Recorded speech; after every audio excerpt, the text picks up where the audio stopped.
Hi. Well, thank you guys so much for coming and joining us. We're really excited to be here, and we hope that you're excited to chat with us. To get things started, we're each going to introduce ourselves and talk about one complex female character that we like. So my name is Kathleen Barber. I am the author of a book called Truth Be Told, which was originally published under the title Are You Sleeping? And also a book called Follow Me. And one complex female character that I recently read that I really enjoyed was in Jennifer Hillier's Things We Do in the Dark. Her main character, Paris, is the primary suspect in her super famous husband's murder. And as the book goes on, it really peels back the different layers of her character. And you find out she's this really unique character, totally different than you thought at the beginning. She's just intelligent, determined, innovative. I really liked her a lot. So, all right. And over to you, Alma. Hi, I'm Alma Katsu. I'm probably best known for writing historical horror novels like The Hunger and this one up here, The Fervor, is my most recent release. But for the purposes of this discussion today, I'm probably going to be pulling on my first spy novel, Red Widow, which came out about a year ago. And for my choice for complex female character, I'm going to pick something that's a bit of a cliche and probably a character that we're going to discuss in some lengths when we talk about how things have changed in the last 10 years or so in terms of being able to write a wider range of female characters. And that's Amy Dunn from Gone Girl. I would imagine some of you guys have probably even taught whole seminars about Amy Dunn. But since I was writing for a while before that book came out, and kind of felt the straitjacket sometimes about how women could be portrayed, I was just thrilled when that book came out and we had this complex, often unlikable female character. Okay, who's next? Is it Tara? Yep. I'm Tara Laskowski. I've written 2 novels in kind of the domestic suspense arena. My first one is One Night Gone, and it won the Anthony, the Agatha, and the McCavity Award for Best Debut Novel. My second one is The Mother Next Door, which came out last October and is actually a finalist for the Anthony Award for Best Paperback Original for this year. And, in terms of thinking about these characters, it was actually harder for me to think of someone, but I recently reread A Visit from the Goon Squad by Jennifer Egan, which won the Pulitzer 10 years ago. And Sasha Blake, who's one of her characters in that book, actually starts out the book. It's a novel in stories for people who haven't read it. And so the first story or first chapter is centered around her. And I just love her character. I always think about her. I read it 10 years ago, and I still think about her character. She's kind of introduced as this kleptomaniac, and she's dating in New York City. And there's the whole first chapter is about how she steals this woman's wallet while she's on a date, and then later tries to help the woman find it. And so it's such a rich story because you get so much of her emotion and complexity there. But I think also the reason why I like her so much is because of the novel and story structure, because you see her from different characters' points of view throughout the book. And then at the end, you see her much later in life and kind of see what she does with this problem she has and these conflicts she has and how it all turns out. And so I think part of it is that almost the way Jennifer Egan wrote the book and the structure of it. But also Jennifer Egan's just such a great writer that she can do anything. So there's that too. All right. And I'm Art Taylor. Tara and I are actually married. I don't know if a lot of folks in the audience know that, but should bring that up a little bit. She's in the room right there as we're talking. My most recent book is The Boy Detective and the Summer of '74 and Other Tales of Suspense. Like Tara had mentioned, I've been very fortunate to have won some awards over the years, including the Edgar Award, and that collection includes stories from over 25 years, including the story that did win the Edgar. I'm in many ways the odd person out on this panel because I am a short story writer, possibly for another reason as well. I teach at George Mason University, and so I was actually thinking about what I read, and a lot of what I read is what I teach. What's funny is Alma took my book, my character, which is not surprising. Actually, I teach a course in Women of Mystery, and so I teach Agatha Christie, I teach Nancy Drew, I teach some domestic suspense, Sue Grafton, and all like that. But it was another course that I was drawn to in contemporary American lit as I thought about this question. And there were two books I taught there. One was Gone Girl, and so that was the first character on my list. And the second was Matilda in Lauren Groff's Fates and Furies. I taught those two books together, and they're very similar in many ways in structure, in terms of how we think we know a character from the beginning. And as we go deeper in the book, we find different aspects of that character. Part of this is because of unreliable narration, but as Tara emphasized with the Jennifer Egan book, a lot of it's also about structure and perspective. In Fates and Furies, as well as in Gone Girl, we've got different points of view, and we see the way that a character is seen, and then we see the way a character presents themselves, and then we learn something more. I don't want to use the phrase peeling an onion because I think that's too simplistic, but I think there is something about layers being uncovered that attracts me structurally to each of those books. So those would be my picks in those cases. Cool. Now I'm going to have to read the Lauren Goff book because I haven't read that one yet. So It's terrific. I mean, I've heard such great things about it. So as we were chatting before the session, I drew the short straw for asking the first question. And just so you all know, we're going to take turns asking questions, but I get to throw out the first pitch. So here we go. What do you think, my co-panelists, are some of the easiest parts about writing those female lead characters? And conversely, what do you think are some of the hardest? Does anybody want to get started there? I can start. So for me, the easiest part, I think, is finding the voice. Like, I feel like, I don't know, for some reason with women characters, like they just start talking in my head easier than with men. I don't know why. And I often write in first person too, which I think lends itself to, seeing that how that is, because this person just keeps talking in my head. And so I think that's the easiest part for me, is finding the voice sometimes, although, I mean, I guess every story is different. One of the hardest things for me, especially in my last book, which had multiple women points of view, is trying to find like a way to make the characters all distinct from one another without being total stereotypes. And so in my last book, especially, the women were all like, they all lived in the same neighborhood in the suburbs. They were all moms, and they all had like teenage aged children. And so they're coming from, living in the same space, all like moms. And so it was very hard for me to distinguish them in a way that was interesting to readers, but also like, so they're reading it and they know immediately, okay, that's this person and that's this person, without having to remember. And so I think that's that's a challenge anyway, I think, with any kind of characters, if you're writing multiple points of view, but I think that's a really hard thing to do sometimes. Like Tara, I write a lot in the first person. And one of the things that I think enables me to write the characters is that each of my characters, no matter if they're like a good character or like perhaps like a bad character, has a little bit of me inside of it.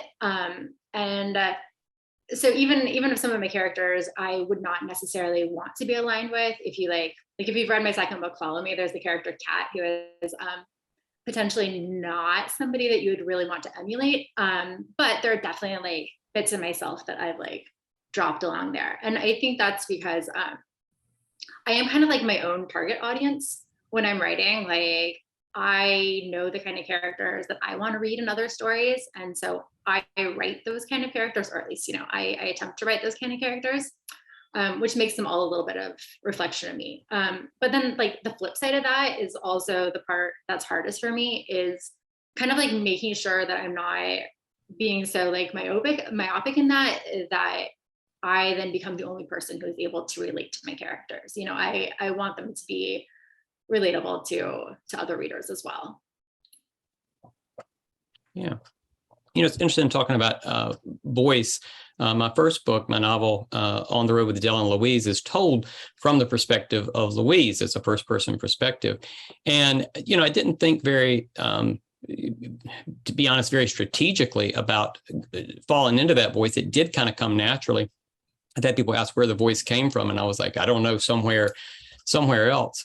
One thing that may be a challenge for me, as I kind of joked about in the introduction, is that, I'm a guy. And so I don't have an actual lived experience, obviously, as a woman to draw on in terms of like my own experiences. That said, obviously, I live in a world where I am married, as I mentioned, next door. I was married before. I have a mom. I have many friends. And I think a lot of where the voice comes from, like for Louise, is from like listening. Where the experiences come from is from paying attention, listening to stories, listening to concerns, being aware, being a participant. That said, in terms of overcoming challenges, there's also, for me, and I use this word very strictly, there's research. On the Road with Dell and Louise, as I mentioned before, and part of that, and this is a little bit of a spoiler alert, there is one section that deals with a miscarriage that Louise has. And in order to tackle that, which seemed like something I was a little concerned about writing, I not only thought about people that I knew who had miscarriages, what I'd heard from them, but I also read first-person narratives about it. So it's a very short section of the story within this section of the book. But I read tremendously about that, and felt nervous when I put it out. Is this working? Fortunately, that is the one section of the book that I've heard the most from in terms of readers responding and saying, that touched me, that meant something to me, you got it right. So challenges, trying to overcome challenges, that's kind of the way I look at it. It's interesting listening to all of you. I felt like I could respond on that last point that you had, art, right? Like it's probably a challenge for all of the rest of us to write men, to a certain degree, as much as we like to think that we know men really well. So for me, the easiest part, Tara kind of touched on this, I'm a woman, so it's, relatively easy for me to remember how I might have felt in a situation, or, a character reminds me a lot of a friend. But conversely, the hardest part is also because, like everybody, I'm an individual, and I have recognized that there's, I'm not a super feminine woman. I'm not a girly girl. There's just a lot of women that I can't relate to. And I think to a certain extent, certain things that people think of as being universal to all women. For instance, I have no children. I've never wanted to have children, right? I'm not a very maternal person. I love my pets though. So sometimes I wonder, is there something that I'm missing in some of my characters? Could there be another dimension? It just, kind of calls for sort of an extra level of care when I'm thinking about my characters or fleshing out my characters. But lately that's been coming to me a lot, because also, just to touch on something Kathleen brought up about how you feel like you're part of your target audience, that demographic, or the kinds of readers that your books will appeal to. For me, because I'm older and weird, I kind of wonder sometimes, am I getting out of touch with a big part of my potential reading demographic? I'm in my 60s, and I come from New England, so I'm naturally crotchety. And it just makes you intolerant, right, of younger people. And I keep thinking, am I, are my characters out of touch? Or are my books getting a little out of touch? It's just something you can't help thinking about as you get older.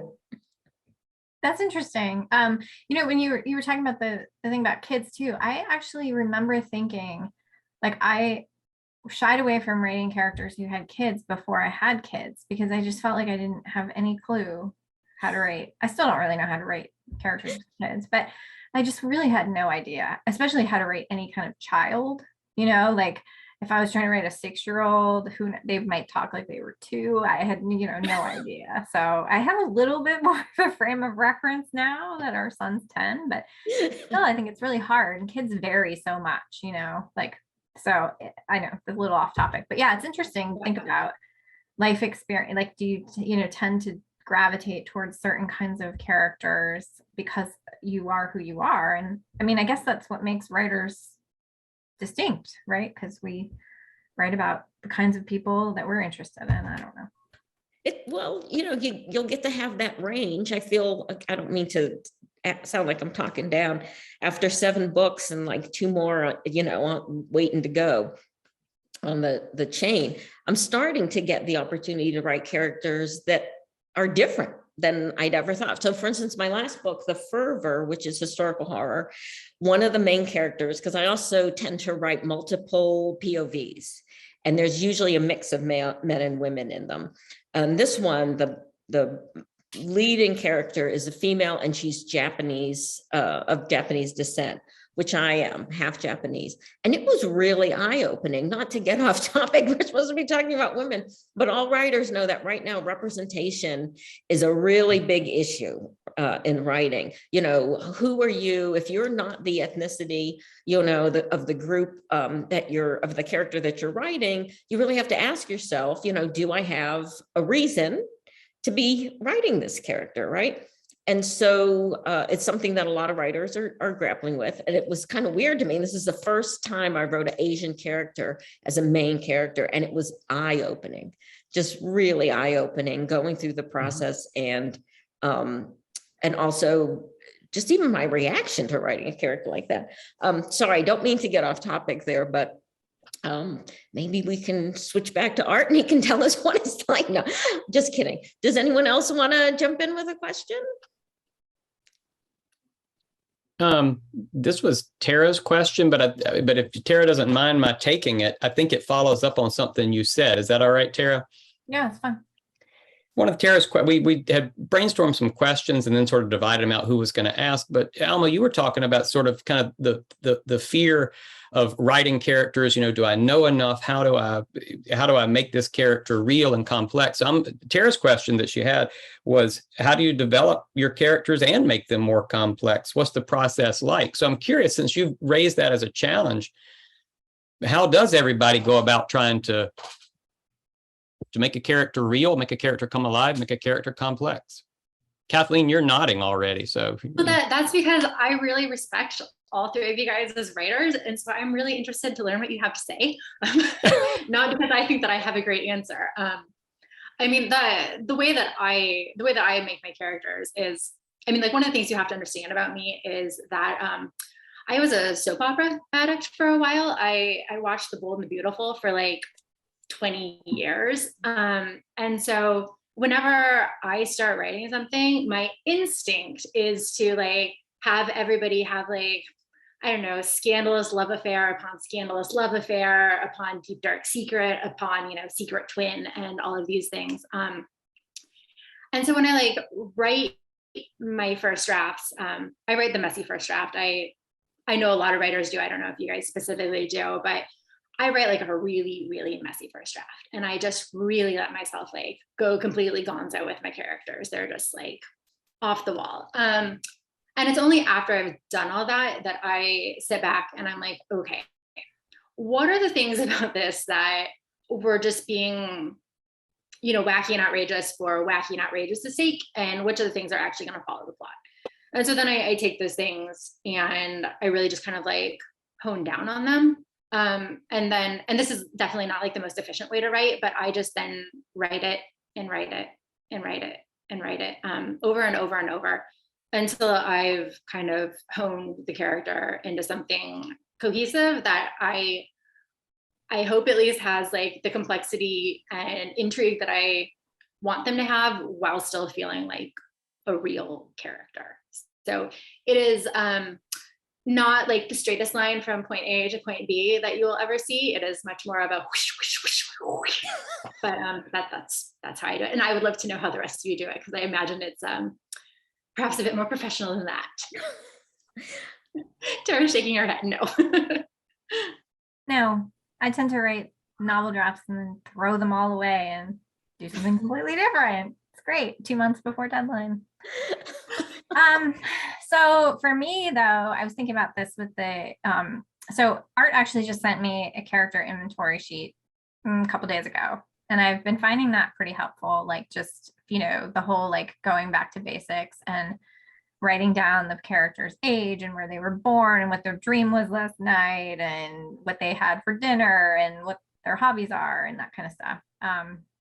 I usually don't know half the time, like what the answers to the questions are, or, you know, I answer it, but then it never comes up in the book anyway. But I think part of the process of doing that makes it helpful to a writer maybe is like a complex character who has a really you have to kind of know their backstory a little bit, like just where they came from, what their like motivations are, like what do they care about, like why do they care about this, and then like, so for me it's like three things. It's like, what is their backstory, like why are they here in the story, what do they care about, how did they get here?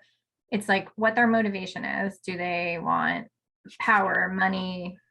Are they jealous? Are they revenging a death? Are they whatever? And then also like relatability, like how will this character sort of relate to just a general person? Like, are they funny? And therefore, like you can relate to someone that's kind of funny. You know, will they do anything for their kids? And so you can kind of see how they move through the world in that way.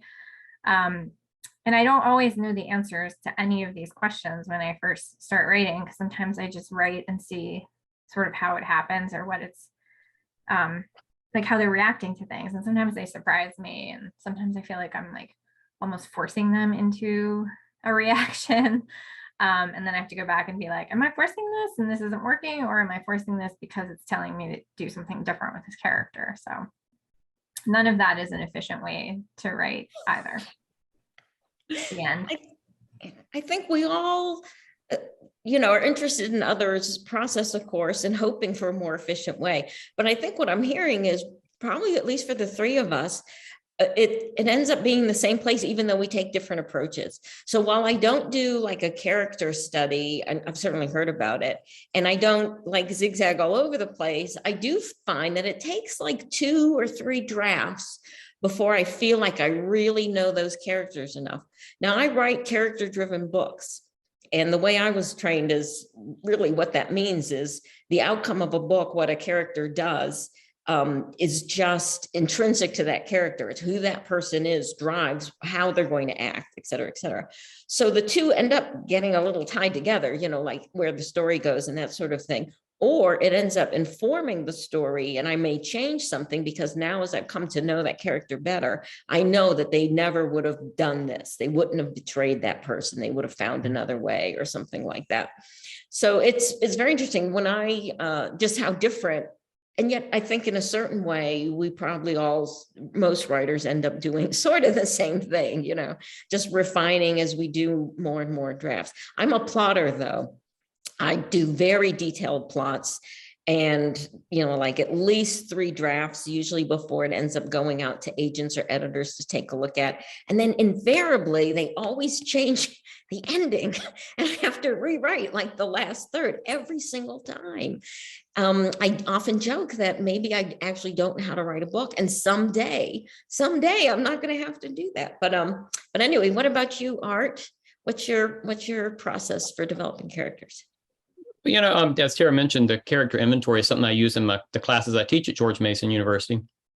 And, a lot of that, it seems, and I've had students say this, it seems like a lot of busy work. This is not going to end up on the page, but it is, for me, a chance of like discovery. And you can discover your characters either through that kind of note-taking or brainstorming or through just the writing of the book.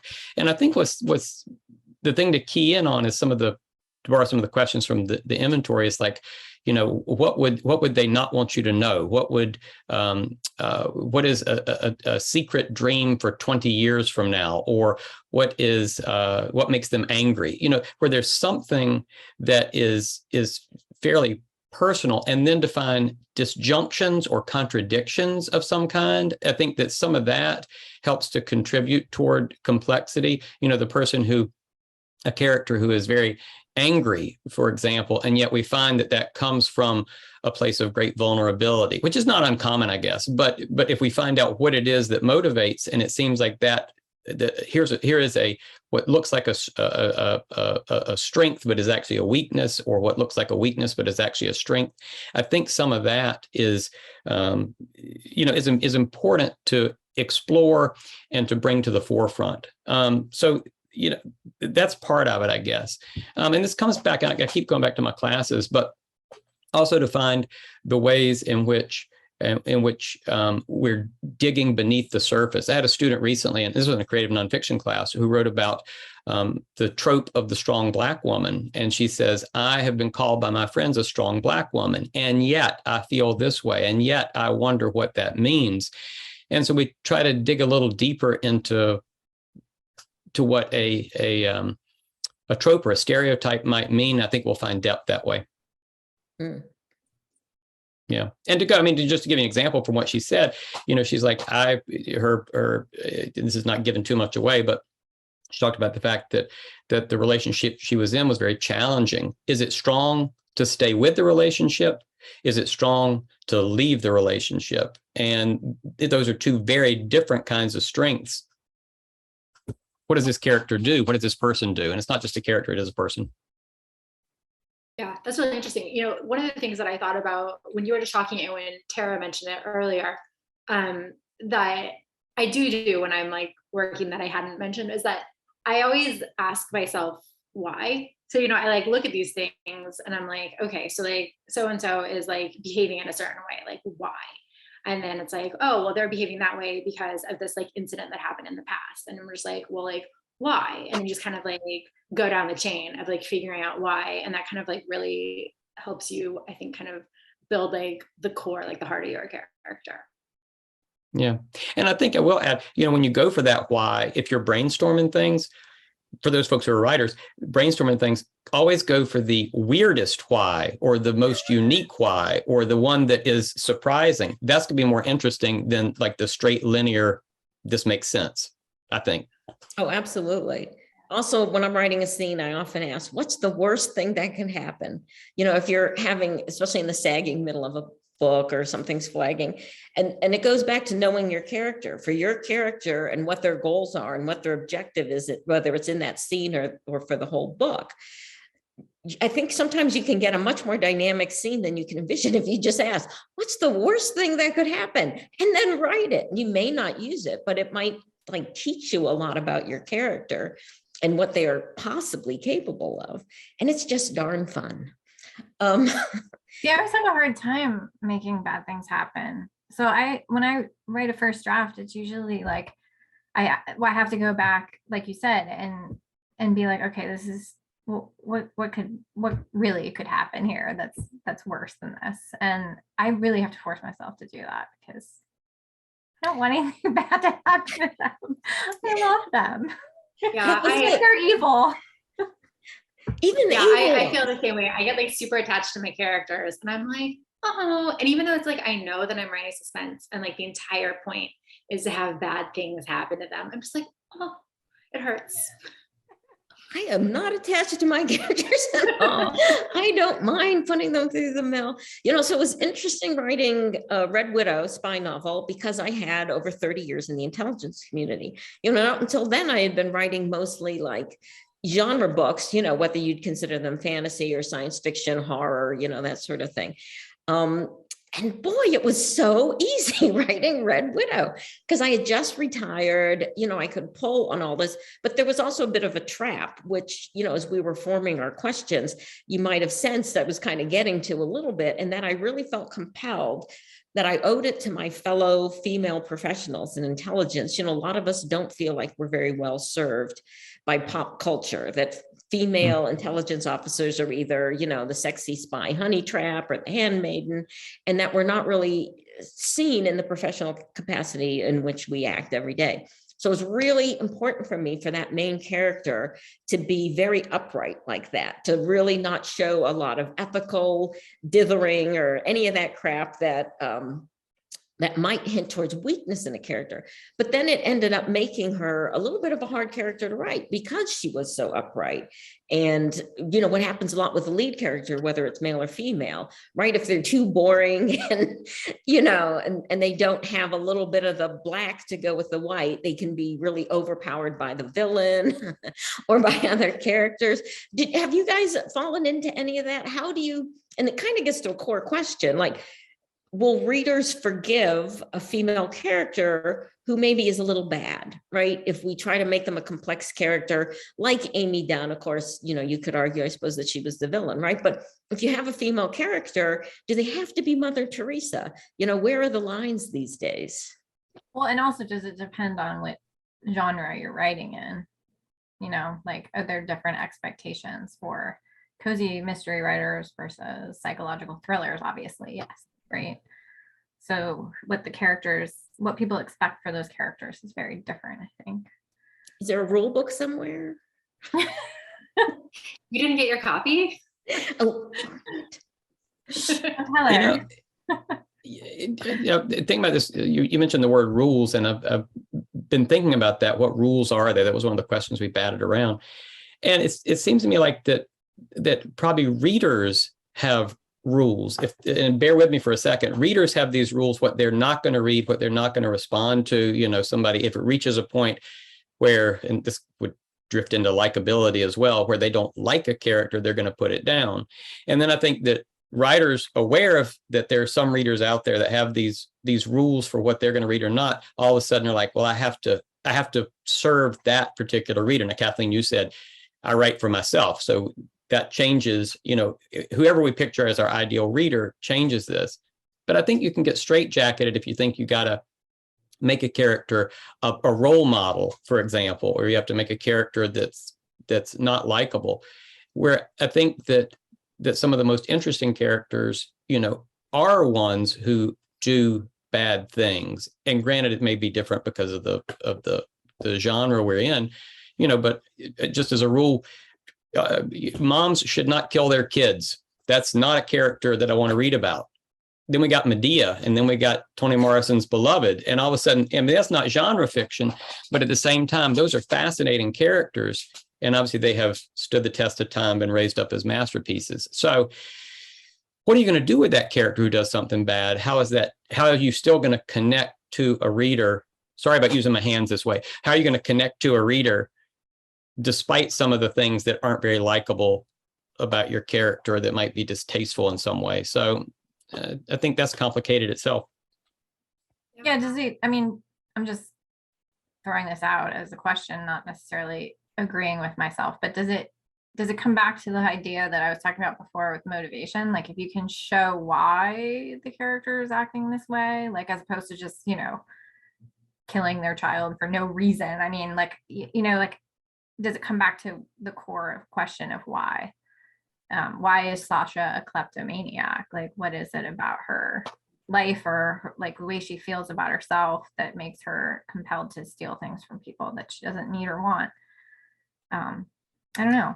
Yeah, I think that it does. I think you're right. I think it's like, I at least know for myself as a reader that I like to read characters that are morally ambiguous, and that are potentially doing bad things. But I like to understand why. I don't necessarily like to just read a character who's just like running around creating havoc just because. It's a lot more fun if you feel like some sort of connection to the character, even if they're not really the best of characters. Right. Well, I would agree with that. I guess one thing I've been seeing a lot lately since Gone Girl, and again, you guys can probably talk more to just, how literature has changed since Gone Girl and all that. But you definitely see the rise of the unreliable narrator, and you see these more complex female characters. But I've gotten a little tired of seeing too many stories where, yes, you have the main character doing bad things, and yet I feel like the way it's explained is a bit glib or surface. Like, they're really not getting to the why. Oh, she does bad things because she drinks. Well, why does she drink? Right. And I'd like that to be a little bit more interesting too. Now I just, again, getting back to the crotchety part and the complaining, but I'd like to see stories sort of go beyond that. Maybe it's just the stories that I've picked up, that we see it. Could you talk about, Tara, I think the idea of having a character whose flaw is that she's a kleptomaniac is very interesting. And maybe talk a little bit about how you decided to integrate that into your character. And not my character. That I'm was sorry? Jennifer. That's not mine. That was Jennifer. Oh, I'm sorry. I'm sorry. I totally misheard. No, that's Again, fine. old. But I do agree with you about that, about the and you know, when you were talking about the, you know, not having that why, or like it being glib, I feel like I see that a lot in these like kind of psychological thrillers where it's the unreliable narrator, and I wonder if it's the pressure on writers in this area to have some crazy mind-blowing twist at the end, you know, and then there has to be another twist. And so it's like you're withholding this information because you need to reveal it at the end and like shock everyone. And so because of that, there's not as much room for that why to develop, or those like backstories to develop, because you have to withhold so much of it in order for the twist. I don't know, but that's a possibility as well. I think you're right. Although I think there's a way around it, and that's just kind of doing the legwork where you're very carefully layering in, you know, these sort of hints to the complexities. Can be done. I've been very dissatisfied with some of the unreliable narrators I've been reading in recent books, but one I can point to, well, two actually. One has been around a long time. Denise Minna's, I think it was like her third book. I want to say it's called Absolution. It's actually a male narrator, but he is the best unreliable narrator I've ever seen depicted. She just did a master job with that book. Because he's a jerk. And in the beginning, he's a psychologist who's so unself-aware.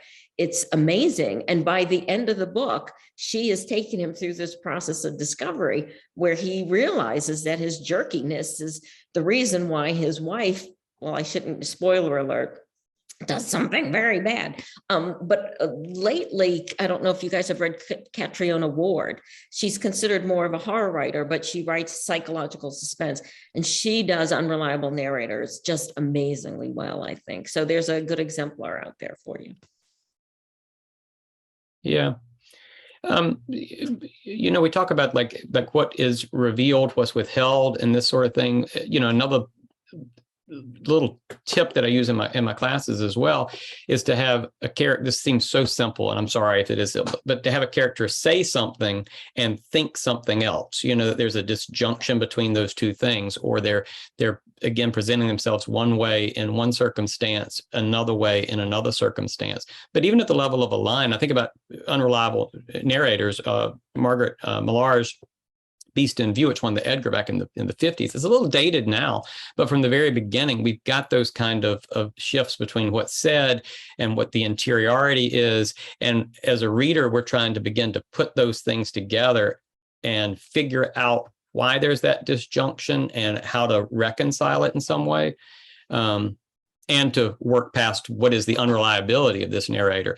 But if we withhold everything for the end, that's a problem. If you make it part of the texture of a novel, I think that adds to the sense of complexity for the reader. You know, it's great having a professor here. I really do love when a character says something and then says that they lied. Like that, like you say, it's very simple, but it's so powerful to just have somebody lie on the page. I don't know. And Beast in View, and I always teach the opening to my suspense classes. That's exactly what happens. And instead of the dialogue tag, she said, so-and-so, she lied. And I'm like, look at how much is done in like 7 words right there. It's a lot, but yeah. Perfect. I'll stop. No, that's great. Gosh, I'm sorry. I'll just ask a question. I was going to bring up something and it just went right out of my head. We've kind of talked about this, but do any of you guys think there are any unbreakable rules for your female leads? Just something they absolutely cannot do, or a line they cannot cross? I mean, we've already talked about murdering their own children, and even that can be crossed or broken if you handle it the right way. But just in your experience, maybe, has there been a situation that you thought about putting your female character in and you just realized, no, I've got to step back from that? Well, I thought about killing off one of mine, and I know I just said earlier that like that would make me super sad, but I think perhaps in a bad place with my novel. But I did like consider like killing one of my female characters. But the way in which she was going to die was going to be at, you know, like a man's hands, and I just couldn't bring myself to do it. I mean, obviously that kind of thing happens to people in the real world, unfortunately, but I could not bring myself to like put that on the page. But as far as like rules, I don't know specifically of any. That was something I wasn't willing to do. But I know when I think about like myself as a reader, like I don't want to read stories where, you know, some woman is being rescued by a man. I don't want to read stories where like women are just like chum for serial killers, you know? So I think like, I don't know about rules for writers, but I certainly know rules for myself as a reader and what I'm willing to read. And I think that those kind of dovetail.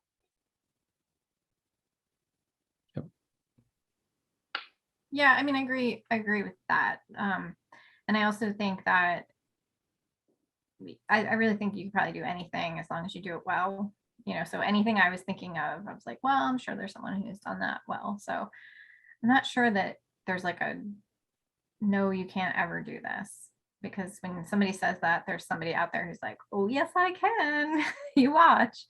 I do think the one thing that we haven't talked about that seems like a no-no is like the whole like physical description of female characters and doing it well versus not doing well. And I actually, I just had a conversation over email with one of my writer friends about this, and she was talking about how she's been reading a lot of science fiction thrillers or like science thriller kind of things, and like a lot of them are by male writers. Sorry, Art. But it's like the female heroine is, you know, I'm going to read you like what she says because it's hilarious. She's like, this couple is making out in the beginning and the woman puts her bra back on afterwards, and it takes her about 10 minutes, and it went into such weird detail. Like she cupped each breast to fit it neatly into the bra and then had to readjust each breast, doing this again, thinking the whole time about how firm her breasts were and how they felt in her hands. Well, Tara and I read aloud to Tara at night. We pick a book or short story, something like that. We've been reading some fiction. It's actually in translation. It's Japanese locked room mysteries from the 1950s. And we kept joking about how every time a woman was presented, it was always how pretty she was and what her breast looked like. And it's like, wow. And granted, that's about how attractive she was. If she was upset about the fact that she wasn't as attractive as the other women or whatever. Yeah. These are dated. These are from like the 50s and 60s. So sure, but it does bring up something. So what about you guys? How much do you describe your female characters? I am notoriously light on descriptions. Me too. Yeah, I'm the same. I used to get kind of like irritated comments from my editor. She'd be like, I would really like to know what this character looks like. I was like, use your imagination, which I don't think was the answer she was going for.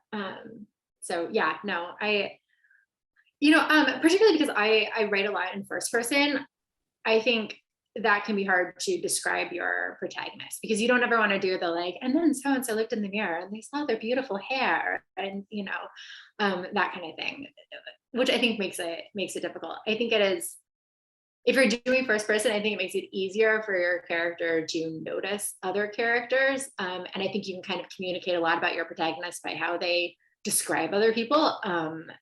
But yeah, I think there's some ways to think specifically about how you're describing women on the page.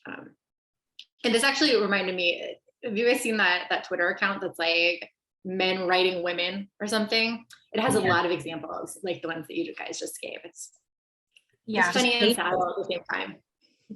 Yeah, it's very funny. And I do that. I think I tend to do the physical description within gestures, like as they're talking, if they pull their hair back in a ponytail, oh, it's long or whatever, like, because I always have to find these like fillers so they're not just saying to a blank wall, they have to be doing something. So they're always like, but that's really difficult too sometimes to just be like, she fiddled with the sleeve of her blouse. It's like you're trying to find like descriptors that matter and like bring the scene to life, but aren't just like random. So anyway, but that's where I tend to try to add that kind of stuff in. I don't usually have like an intro paragraph about what the person's features are and all that. So right. I mean, it's like a nice challenge to think if there are some particular physical descriptors or descriptions of dress that really feed the character, that really reveal something unique about the character. With the spy novel, I really wanted to avoid cliche and really show what it was like in real life. So, I don't have them in 8-inch heels, running, holding guns, things like that. I tried to make it a lot more realistic. She goes to the gym, she pulls her hair back in a ponytail, all that kind of stuff. But yeah, I don't even think the word breast appears once in the book, maybe. How did opportunity? Yeah. There are other books ahead, so you can make up for them. But no, I agree. I think that there's a lot of things about what a person wears, or what they read, or what they drive, or what they, some of those things help to build character in more interesting ways than color of their eyes. So those things are where I put my focus in some way. So I have a question for you guys. We have about 15 minutes left, I think. We've been talking a little bit about the idea of tropes and that there are different kinds of women characters that you see a lot, especially in what is our expertise of crime fiction, I think. And I'm wondering, like, are there any of those that you're kind of drawn toward that, we talked about like the kinds of characters that we sort of like to write and stuff, but in terms of tropes, are there ones that you like to explore and maybe make more complex? And then are there ones that you like really hate and really don't ever want to see again, or that annoy you when you see them? Well, I hate the crazy woman. I hate that. I just hate it. Because I'm sure there are people who are crazy, but for the run-of-the-mill crazy, like there's a reason, right, why their behavior changed, what motivates them. So again, maybe it's just sort of lazy writing or whatever, but I think you can explore that a little bit more. Personally, I really love antagonists. And in the spy novels, I've struck on this thing where it's always two women characters are the leads. And one is Lindsay Duncan, who's the sort of straight arrow CIA officer, although she's got some interesting things in her past. And then she's usually pitted against a woman because they love cat and mouse when it comes to women characters for some reason. Do they use cat and mouse as much with two men characters? I don't know. But there's usually a cat and mouse game. And you find out why the antagonist is doing what she's doing, but they're just so much fun to write. Like, of course they're complex because they're being driven to do something that most people wouldn't choose to do. In the first book, spoiler alert, she's a traitor. What drove her to be a traitor? In a world where there's just the highest consequences for being a traitor. And in the next book that's coming out, Red London, comes out in March, the person on the other side of the aisle from Lindsay is a British aristocrat who marries a Russian oligarch, and it ruins her life. But what compelled her to do it? She knew it was going to be bad going into it. I just love exploring that. People who make really bad choices, I guess, but why? Mm-hmm. Kathleen, you had a really... I was saying, Kathleen, you had a really good list of the kind of tropes that show up. You want to share that one, or? Oh, well, I just kind of like grabbed some from my head, but like Unreliable Narrators, which I'll just say is my favorite kind to read. I've never myself tried to write it because, as Elmo was saying earlier, it's hard to get done right, and I just don't trust myself. But I enjoy reading it. The Mentally Unstable Women, which Alma touched on earlier, and I totally agree.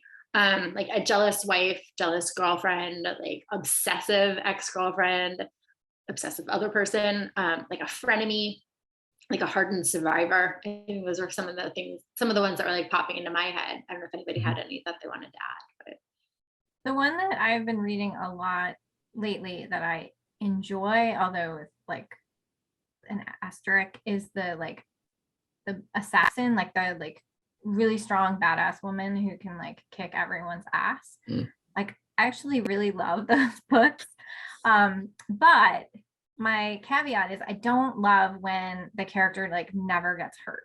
Like and this is true for like any of these kinds of characters, not just the women ones, but like at some point they have to be hurt in some way. They can't just like pull out all of the martial arts moves all the time. And like, and so even though I enjoy like this like revenge, like kick everyone's ass kind of story, I also like when there is some like hurt or consequence or something. And also I like to understand like how they got that way and, you know, where they got their training. I don't know. So yeah, that's the one I like. I would never write it, but I like it. I like reading it. Never say never. Yeah. You know, I guess I think one of the benefits of tropes is that you can kind of in a shorthand way get a character on the page. But that would, I think that if you had that for your main character, if you had that for your primary character, all of a sudden that's a problem because that's just, you know, falling into the trope. You got to do something kind of twisty with it or do something to make it deeper. Whereas a side character, maybe that's like, all right, this is my, to use that old phrase, you know, stock characters, round characters, whatever. All of a sudden, you know, that can be used effectively for the reader. But I don't think you want to have that for, you know, for everything, not at all. Yeah, but I think you're right that it like a trope can be like a good jumping off point. It can be a good part to get yourself like get your mental juices kind of flowing. And so I think, I mean, although I obviously don't ever want to write something that like my readers are just like, what an overused trope. Like I definitely think that they have a place at least in like the creative process as you're working through things. And also to a degree, it's a hook, right? Readers may like the assassin, right, thing, and they'll love to they'll at least pick up the story and look at the flap because they've heard it's an assassin book. So, you know, it's a little funny to me, at least, like for a long time, I just hated those, you know, nameless assassin, you know, has a handler who just sends him into town and, you know, his closet is pre-stocked with clothes in his size and all that shit, right? Because I work in CIA, I know like there's actually very few, right? There's not a lot of that and they tend not to have amnesia. That's dangerous actually. But it also irritated me. I thought this is such a male thing, right? Because women, you're not going to trust somebody else to buy your underwear, right? And like stock the hotel room and all that stuff. You want more control. But lately I've started to see the appeal of that. I don't know why.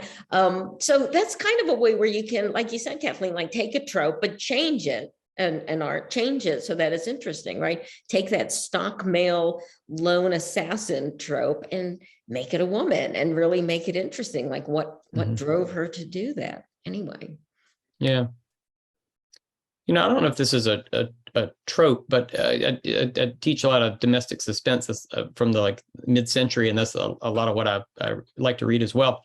But the caretaker figure is one that I keep coming back to in my own fiction. You know, someone who seems to be, we talk about a model person, a good person, who is a caretaker for an older person or for a child if there's a mom situation, and then trying to delve into the psychology of that, because I think that is very complex in terms of, you know, layers of generosity, but also resentment, layers of, well, you could go through a whole list there.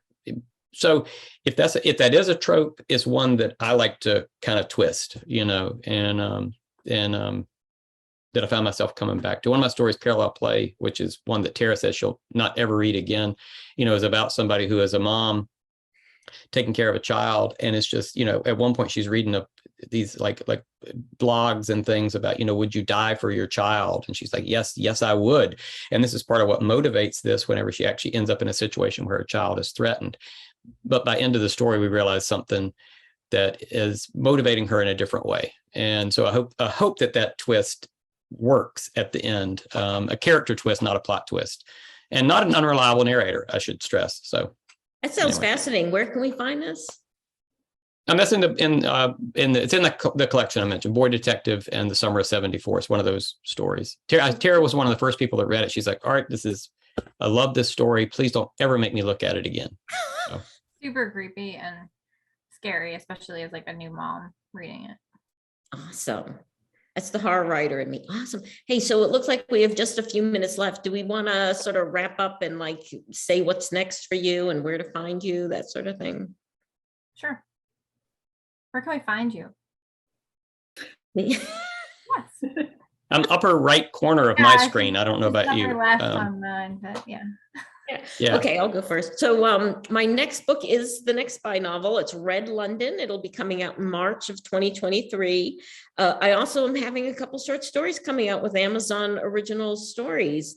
The first one is a historical horror novel called The Werewolf. It's coming out the end of September. So for your Hollywood reading, the best way to follow me is to subscribe to my newsletter. And there's a pop-up where you can sign up on my website, which is Alma Katsu Books, my name and books, altogether.com. Thank you so much. Who's next? All right, well, that sounds really cool. I will look for those books. I myself do not have anything coming out imminently. My next book is still a Word document on my computer, so no hints either. Yeah, my website is kathleenbarber.com. I also have written my Instagram handle out because I couldn't get at Kathleen Barber, so it's just this right there, KATELIZABEE. That's where you can find me. I'm working on my third novel right now, but it is also not a Word document. It's a Scrivener document right now, and it's a mess, so I'm not talking about that. But hopefully that will come out sometime next year. We'll see. And I have a short story coming out next month in a Sisters in Crime Chesapeake chapter anthology. It's called The Wig, and it's in the anthology Magic is Murder. So it's all stories like that are related in some way to magic. And so my story is about a woman who finds a wig in the corner of a metro station and for some reason decides to take it home and put it on, and creepy things happen. I am at taralaskowski.com, and I also have a pop-up for my newsletter there that you can sign up for. It's very infrequent, and I usually do book giveaways.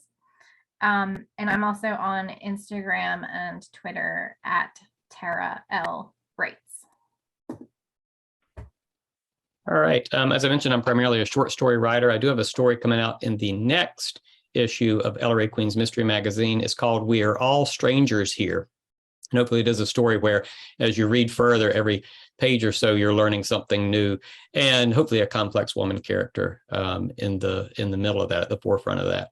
That's coming out in the September-October issue, which will be out in August. You can find me at Art Taylor Writer, whatever social media. I am Art Taylor Writer, and arttaylorwriter.com. So thanks. This was all fun.